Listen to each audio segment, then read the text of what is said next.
Assalamualaikum warahmatullahi wabarakatuh. Nama saya adalah Arya Dwi Pratama Putra dengan NPM 1970065160069, program studi Sistem Informasi, mata kuliah Kalkulus dengan dosen Ibu Iradiana Solihati.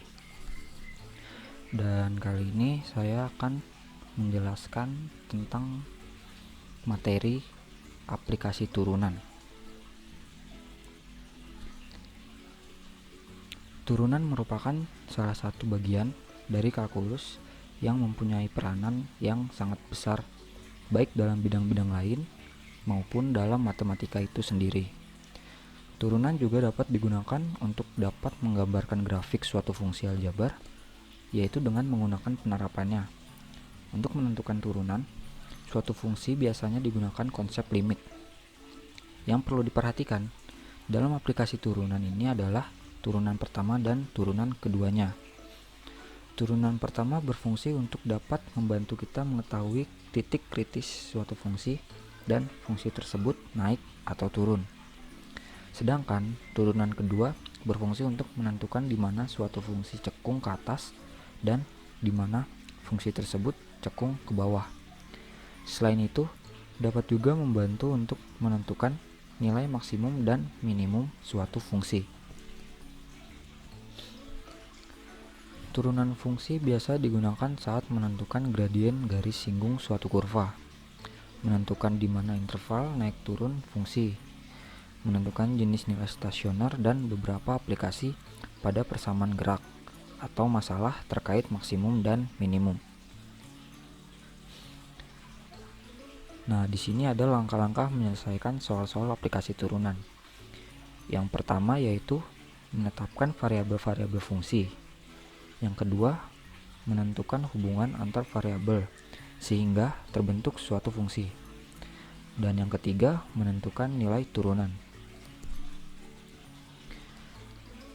Suatu fungsi akan mencapai optimal maksimum atau minimum jika gradiennya sama dengan 0, M sama dengan 0.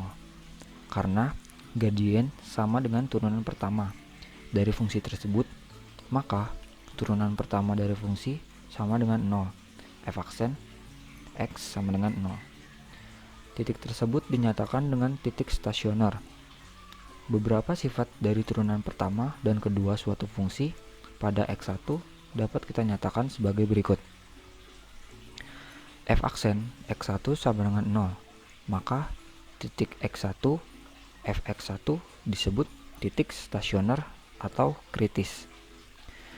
F aksen x1 sama dengan 0 dan f double aksen x1 lebih dari 0, maka titik x1 fx1 disebut titik minimum.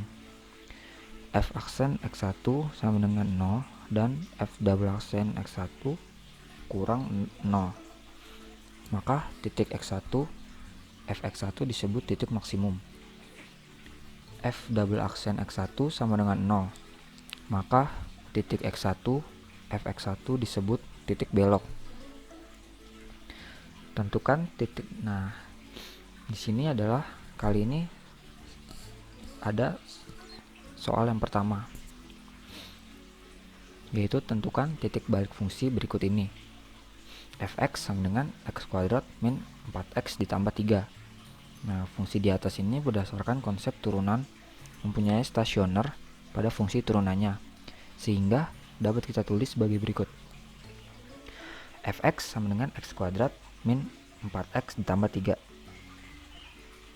F aksen x sama dengan 2x kuadrat min 1 dikurang 4. F aksen x sama dengan 2x min 4. Nah, 0 sama dengan 2x min 4. 2x sama dengan 4 dan x sama dengan 2. Titik stasioner pada sumbu Y diperoleh dengan memasukkan nilai x yang telah diperoleh pada fungsi awal, sehingga fx sama dengan x kuadrat min 4x ditambah 3. Y sama dengan 2 kuadrat min 4 dikali 2 ditambah 3. Y 4 min 8 ditambah 3. Y sama dengan min 1. Sehingga diperoleh titik stasioner di 2 min 1. Keoptimalan fungsi dilihat dari nilai turunan keduanya pada titik tersebut, yaitu f double aksen 2 sama dengan 2 lebih 0, maka disebut titik minimum. Maka kesimpulannya diperoleh titik minimum di 2 min 1. Nah, contoh yang selanjutnya adalah tentukan nilai maksimum dan minimum dari fungsi fx sama dengan 2x 3 ditambah 15x kuadrat ditambah 36x dalam interval 1 x 5. Nilai stasioner f diperoleh jika f aksen x sama dengan 0.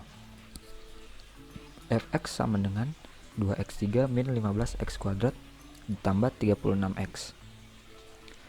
F aksen x sama dengan 6x kuadrat min 30x ditambah 36 sama dengan 0. 6 dikali x min 2 dan x min 3 sama dengan 0. X sama dengan 2 atau x sama dengan 3. Terdapat dua titik stasioner pada interval 1 kurang dari x dan 5. Untuk x sama dengan 2, maka f dikali 2 sama dengan 2 dikali 2, 3 min 15 dikali 2 kuadrat ditambah 36 kali 2 sama dengan 28.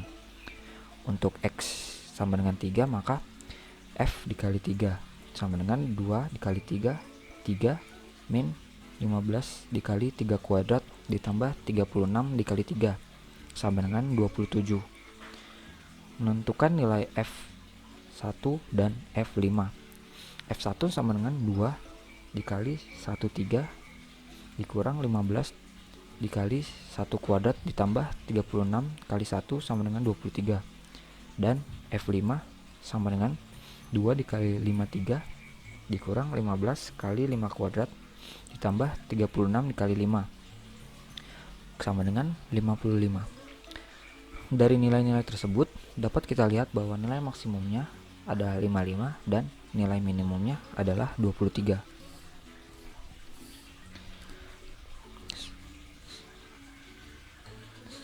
Contoh selanjutnya ada dua buah bilangan real positif mempunyai hasil kali 64. Supaya jumlah kedua bilangan itu minimum, maka tentukanlah kedua bilangan tersebut. Misalkan kedua bilangan itu x1 dan y1.